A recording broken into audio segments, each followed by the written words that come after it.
పల్నాడు అనగానే మనకు గుర్తుకొచ్చేది యుద్ధం, ఘర్షణలు. ఈనాటికి కూడా పల్నాడు ఎంత రావణ కాష్టంగా ఉందో మనం అందరూ చూస్తూనే ఉన్నాం. అలాంటి పల్నాడుకు చెందినటువంటి బ్రహ్మనాయుడు నాగమ్మల ఆరాధ్యదైనటువంటి చెన్నకేశవ స్వామిని ఆలయాన్ని వాళ్ళు అక్కడ ప్రతిష్ఠించారు. అలాంటి లింక్ ఉన్నటువంటి గ్రామం పశ్చిమ గోదావరి జిల్లాలో ఉంది. ఆ ఊరి పేరే ఉప్పులూరు.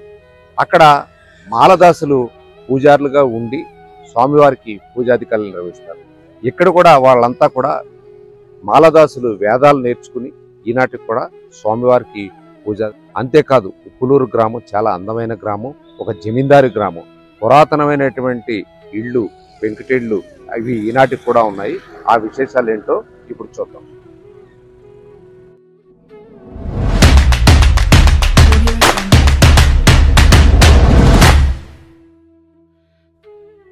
ఈ ఉప్పులూరు గ్రామం భీమవరానికి 20 కిలోమీటర్ల దూరంలో ఉంది. ఈ గ్రామానికి వెళ్ళడానికి 2 రకాల మార్గాలు ఉన్నాయి. ఒకటి గరగపర్రు ఎండగండి మీదుగా మనం ఉప్పులూరు చేరుకోవచ్చు, అలాగే ఉండి మీదుగా కూడా ఉప్పులూరు చేరుకోవచ్చు. అయితే ఇటు మేము ప్రస్తుతం అయితే ఎండగండి గరగపర్రు మీదుగా ఉప్పులూరు బయలుదేరాం. ఇప్పుడు మీరు చూస్తున్నటువంటి ప్రదేశం గరగపర్రులోని బాలయోగి నాగయోగి మందిరాల వద్ద సమీపంలో ఉండే ప్లేస్ ఇది. పూర్వం ఇక్కడ నాగయోగి బాలయోగి ఒక తపస్సులో కూర్చుని ఉండేవారు.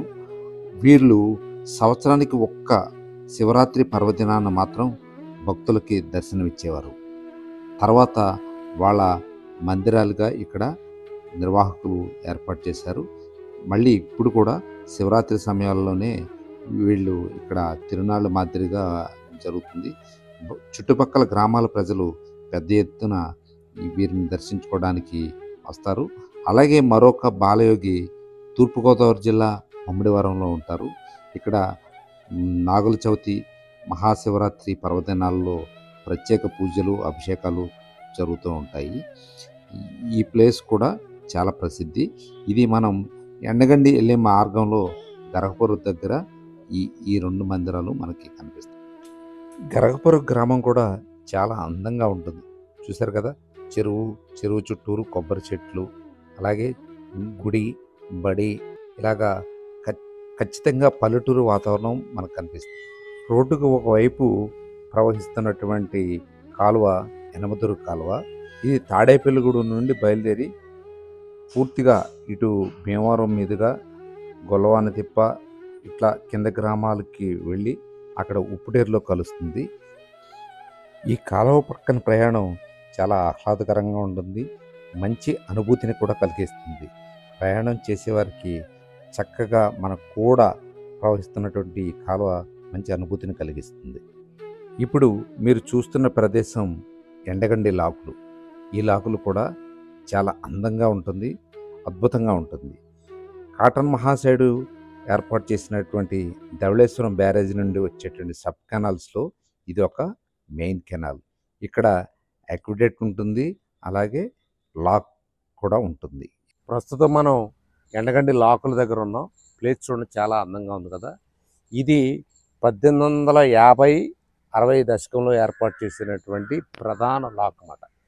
ఇక్కడ ఈ లాక్ గుండా వెళ్ళేటువంటి నీరు 3 నియోజకవర్గాలు ఉండి, భీమవరం, నరసాపురం నియోజకవర్గాలు అన్నిటికీ కూడా తాగునీరు అందించేటువంటి ప్రధాన లాక్ అన్నమాట అది.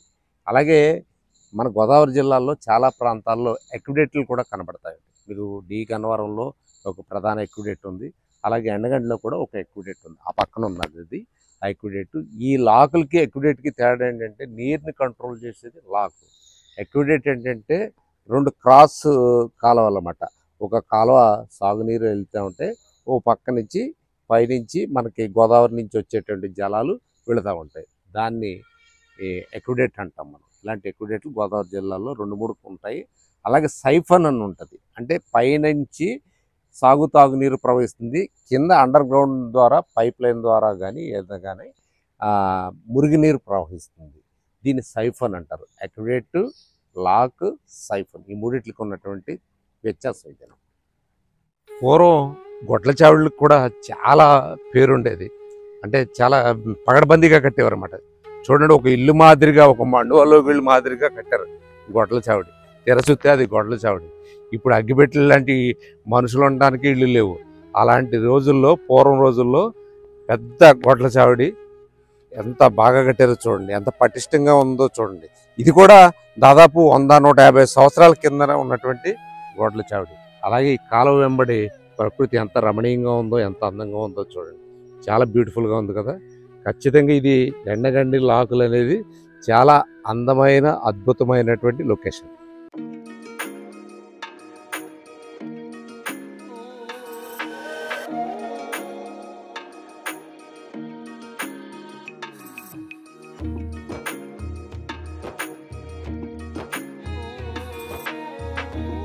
ప్రస్తుతం మనం ఎండగండి గ్రామంలో ఉన్నాం. ఈ ఎండగండి గ్రామం ఎవరిదంటే తిరుపతి వెంకట కవులు, మీరు వినే ఉంటారు కదా, వాళ్ళ స్వగ్రామం ఎండగండి. జెండాపై కపిరాజు అనేటువంటి పౌరాణిక గేయం రచించినటువంటి కవులు తిరుపతి వెంకట కవులు, వారి స్వగ్రామం ఇది. దాని గురించి మరో స్టోరీ చేస్తాను. ఆ వివరాలను త్వరలో మీకు మళ్ళీ వివరించే ప్రయత్నం చేస్తాను.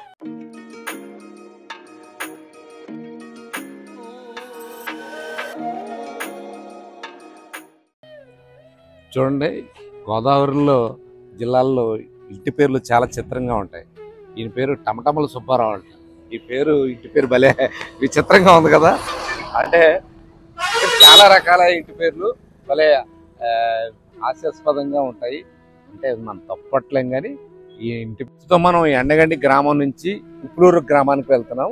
ఆ దారిది దాదాపుగా ఒక 6 కిలోమీటర్లు ఉంటుంది. ఈ రోడ్డు కూడా చాలా అందంగా ఉంటుంది, ప్రకృతితో నిండిపోయి ఉంటుంది, అద్భుతంగా ఉంటుంది.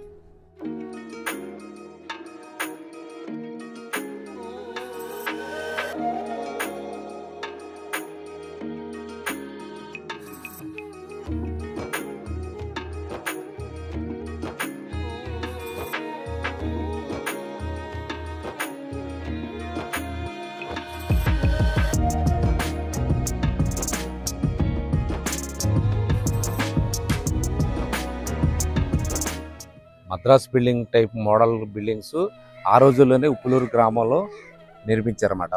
చూడండి, గ్రామం పురాతనమైందే, చక్కటి పెంకుటిల్లు, అధునాత భవనాలు. ఇది పురాతనమైనటువంటి గ్రామం ఉప్పులూరు. చూడండి, పాత తరం నాటి పెంకుటిల్లు, అధునాత బిల్డింగులు.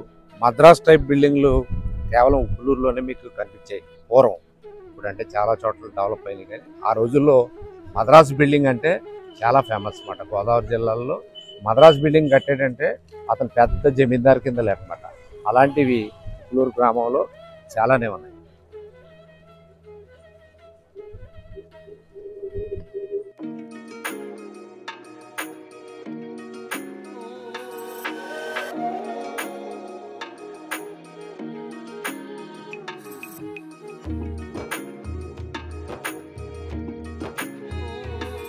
చూడండి, ఎంత పురాతనమైనటువంటి భవనం ఇది. ఇవాళ కూడా అద్భుతంగా మెయింటైన్ చేస్తున్నారు. 1934లో నిర్మించినటువంటి ఇల్లు ఇది. ఇప్పుడు కూడా చెక్కు చెదరలేదు, అదే మెయింటెనెన్స్, అదే ఇది. ఇక్కడ ఉప్పులూరు గ్రామంలో మొత్తం అంతా కూడా జమీందారీ వ్యవస్థ అంతా కూడా ఎర్రవల్లి, ఎర్ర నారాయణ స్వామి గారి స్వగ్రామం ఇదే. అలాగే తెలుగుదేశం నాయకురాలు తోట సీతారామలక్ష్మి గారి ఊరు కూడా ఇదే అన్నమాట. చూడండి ఎంత బాగుందో బిల్డింగ్, చాలా అద్భుతంగా ఉంది కదా.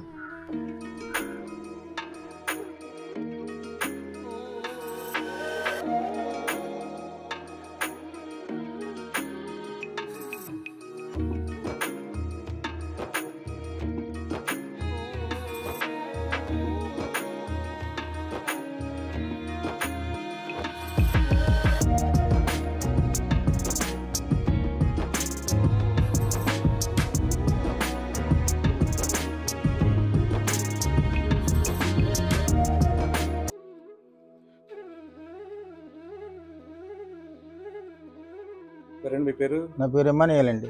ఇగ్గిరి ఎమ్మానియల్, ఉప్పులూరు. ఉప్పులూరు అయితే ఇది మా చెన్నకేశ్వర స్వామి ఆలయం అండి ఇది. అయితే ఇక్కడ చాలా దీనికి ఒక నియమం, ఒక ప్రత్యక్షం ఉందండి.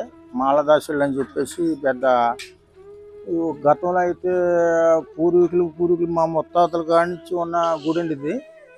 అయితే ఇక్కడ వాళ్ళు రావటం ఏంటి, వాళ్ళు చేయటం ఏంటి, ఇక్కడ గ్రామంలో ఉన్న పెద్ద కాపులు పెద్దనాయుళ్ళు మాలదశని కొంతకాలంలో కించపరిచి వాళ్ళు రాకుండా రథోత్సవం చేద్దామని చెప్పేసి రథాన్ని లాగటం జరిగింది. లాగటం అయితే ఒక్క అంగుళం కూడా కదలేదు. మళ్ళీ ఆ అర్చకులు వచ్చి రథాన్ని పూజ చేసి రథం ఎక్కితే రథం వెళ్ళింది. ఈ పశ్చిమ గోదావరి జిల్లా ఉండి మండలం మా ఉప్పులూరులో మా చెన్నకేశవ స్వామి అంటే మంచి నమ్మకమైన దేవుడు.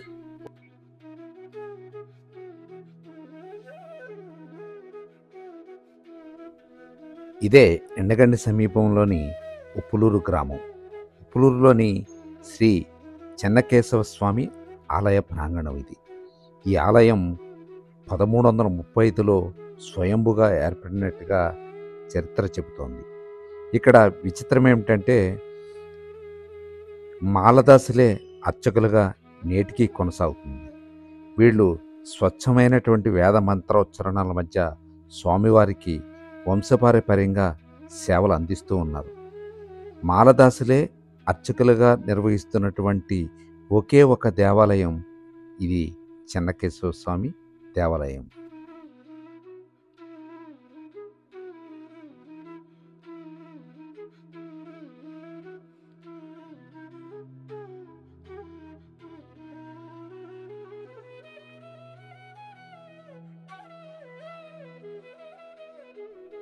సుమారు 11 తరాలుగా ఇక్కడ మాలదాసులే స్వామివారికి సేవలు చేస్తూ అర్చకత్వం నిర్వహిస్తున్నారు.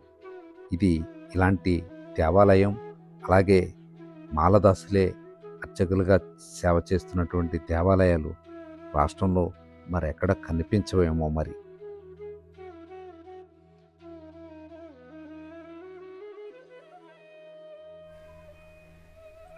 పూర్వం ఈ జిల్లాలన్నీ కూడా కృష్ణా జిల్లా నూజివీడు ఆధీనంలో ఉండేవి.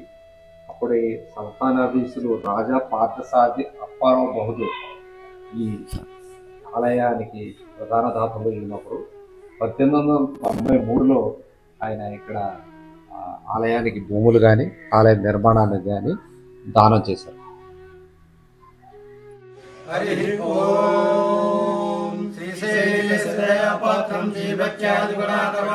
యతీంద్ర ప్రణవం వందే రమ్యజా మాతరం మునిం రమ్యజా మాతృయోగేంద్ర పాదరేఖామయం సదా సదా సత్తాజం రామాని గురుం భజే లక్ష్మీనాథ సమారంభాం నాదయామనమజమాం అస్మదాచార్య పర్యంతాం వందే గురు పరంపరాం యో నిత్యమచ్యుత పరాంబుజే గురుక్మ వ్యామోహతస్తదితరాణి తృణాయ మేనే అస్మద్గురోర్భవతోః రామానుజస్య చరణౌ శరణం ప్రపద్యే మాతా పితా యువతయస్తనయా విభూతిః సర్వం యదేవ నియమేన మదన్వయానాం ఆద్యస్య న కులపతేర్వకాభిరామం శ్రీమత్తదంగిరిగుణం ప్రణమామి మూర్ధా భూతం సరస్వ మాతాధివర్తనాద శ్రీభక్తి సారకులశేఖర యోగి వాహాన్ భక్తాంజనేన పరకాళేంద్ర మిశ్రాన్ శ్రీమత్ పరాంత స్మరణం ప్రణతోస్మి నిత్యం గురుముఖమన్వే చ ప్రాహ వేదాన్న శేషాన్ నరపతి పరికృత్వం సులభమాదాతు కామః స్వశిరమమర వంజన రంగనాథస్య సాక్షాత్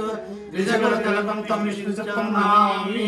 పల్లాండు పల్లాండు పల్లాయిరత్తాండు పరకోడు నూరాయిరం మల్లాండు తిన్నోడు మణివన్నాவும் సేవకు సిద్ధికాపు అడియో మోడం నిండోడం తిరువిడ్యాయిరం పల్లాండు ఒడివాయి నిల్వల్మాకు నిల్వాలకింద్ర మంగయ్యం పల్లాండు ఒడివాయి సోదరత్రం సురాయం పల్లాండు పడై పూర్వకుణులు అప్పాచని పల్లాండే. శ్రీ చెన్నకేశవ స్వామిని నమః. నేను వీధి కృష్ణకేశవదాసు నా పేరు. నేను దేవాలయ అర్చకుల్లో ఒకరిని. ఈ స్వామివారు అంటే చెన్నకేశవ స్వామివారు 1335 నుంచి మన ఉప్పులూరు గ్రామంలో ఇలవేలుపుగా వేయించేసి ఉన్నారు. వారు మాచర్ల నుంచి ఇక్కడికి వచ్చినట్టుగా మైగ్రేట్ అయి వచ్చినట్టుగా పురాణాలు స్థల పురాణాలు చెప్తున్నాయి. మేము 11వ తరం వాళ్ళు. అప్పటి నుంచి 1335 నుంచి కూడా మా వంశీకులే, మా మాలదాసులే, కనమదాసు వంశీయులు మేము. అప్పటి నుంచి మేము అర్చకత్వం చేస్తూ స్వామివారి సేవలో తరిస్తూ ప్రజల మన్నల్ని పొందుతూ మన గ్రామస్తుల యొక్క మనసును చూరగొని వారి యొక్క అభిమానాన్ని పొంది స్వామివారి యొక్క సేవలో నిమగ్నమై ఉన్నాం.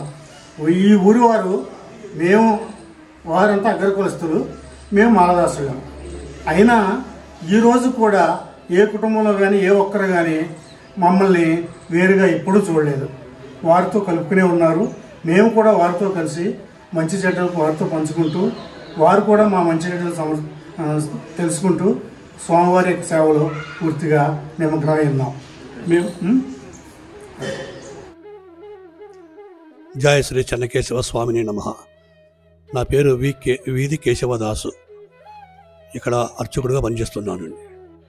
మా స్వామివారి రథోత్సవం ప్రతి సంవత్సరం మే బుద్ధ పౌర్ణమి రోజున రథయాత్ర జరుగుతుందండి. ఇక్కడ స్వామివారి మెయిన్ వీధి నుంచి సంత మార్కెట్ వరకు స్వామివారిని పైన స్థిరప చేసి మేము రథవాన్ని రాక్కుంటూ వెళ్ళి మేము పైన పూజ చేస్తూ ఉంటామండి. ఊరి పెద్ద రథాన్ని లాగుతా ఒక్కరి తీసుకెళ్తారండి. ఆ రాత్రి రథం అక్కడే బస చేస్తుందండి. మర్నాడు ఉదయం 6 గంటలకి రథాన్ని తీసుకుని మళ్ళీ స్వామివారి దేవస్థానానికి తిరిగి రావడం జరుగుతుందండి. చాలా వైభవంగా జరుగుతుందండి. ప్రతి సంవత్సరం మే బుద్ధ పౌర్ణమి రోజుని యాత్ర జరుగుతుందండి. జై చెన్నకేశవ. ఈ లక్ష్మీ ఆంధ్రాల చెన్నకేశవ స్వామి ఆలయం చైర్మన్గా నాకున్న అనుభవంతో నేను చెప్పవలసింది ఏంటంటే, ఇది పురాతనమైన ఆలయం. 1335 సంవత్సరంలో స్వామివారు స్వయంభూగా వెలిసిన ఆలయము. దీని అర్చకులు మా హరిజన అర్చకులు. ఈ హరిజన అర్చకులు అన్నది ఏ గ్రామంలోనూ ఎక్కడ రాష్ట్రంలోనూ ఎక్కడ వినలేదు, చూడలేదు కూడా. ఈ అర్చకులు కూడా బ్రాహ్మణుల కంటే ఎక్కువగా పూజా కార్యక్రమాలు చేయటంలో దానికి తిరుగులేదు, మంచి ఇదిగా చేస్తారు. అలాగే రాష్ట్రపతి అవార్డు కూడా పొంది ఉన్నారు ఈ అర్చకులు. అలాగే సమేత శ్రీ చెన్నకేశవ స్వామి ఆలయం స్వయంభుగా 1335లో ఏర్పడినప్పటికీ కూడా ఆలయ నిర్మాణం ఆనాటి నూజివీడి జమీందారు అయినటువంటి రాజా వెంకట నరసింహ అప్పారాయణం గారు 1793లో ఈ ఆలయాన్ని నిర్మించారు. ఈనాటికి కూడా మాలదాసులే ప్రధాన అర్చకులుగా స్వామివారికి సేవలు అందిస్తూ ధూపదీప నైవేద్యాలు పెడుతూ పూజాధికారులు నిర్వహించడం ఇక్కడ ఈ గ్రామం ఉప్పులూరు గ్రామం యొక్క విశేషం.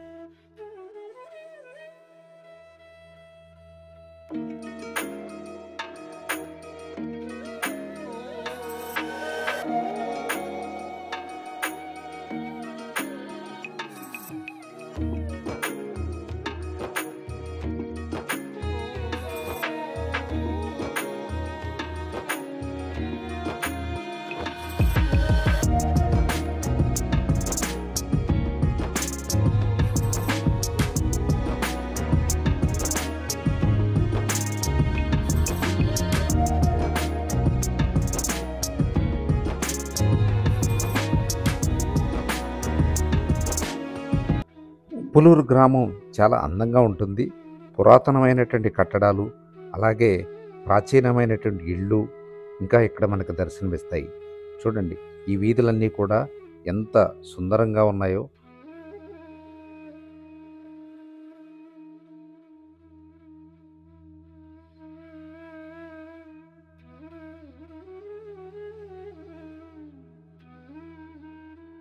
గోదావరి జిల్లాలో ఉప్పులూరు ఒక అందమైనటువంటి పల్లెటూరు.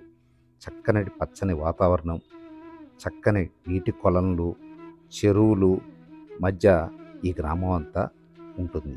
అలాగే పురాతనమైనటువంటి భవనాలు, పాత కట్టడాలు మనకి ఊరు మొత్తం కనిపిస్తాయి. అలాగే మద్రాసీ టైప్ ఇళ్ళు కూడా ఇక్కడ మనకి చాలా చోట్ల దర్శనమిస్తాయి.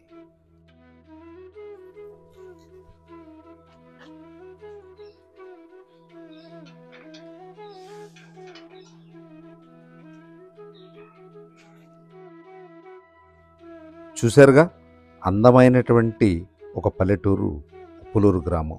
ఎన్నో విశిష్టతలు ఉన్నటువంటి ఈ గ్రామం చాలా అద్భుతంగా ఉంది కదా. అలాగే ఈనాటికి ప్రాచీన సాంప్రదాయమైనటువంటి మాలదాసులే అర్చకులుగా కొనసాగుతున్నటువంటి చెన్నకేశవ స్వామి ఆలయాన్ని కూడా మీరు చూశారు. ఇది ఇవాల్టి వీడియో. మరో వీడియోతో మళ్ళీ కలుద్దాం. Until then, bye.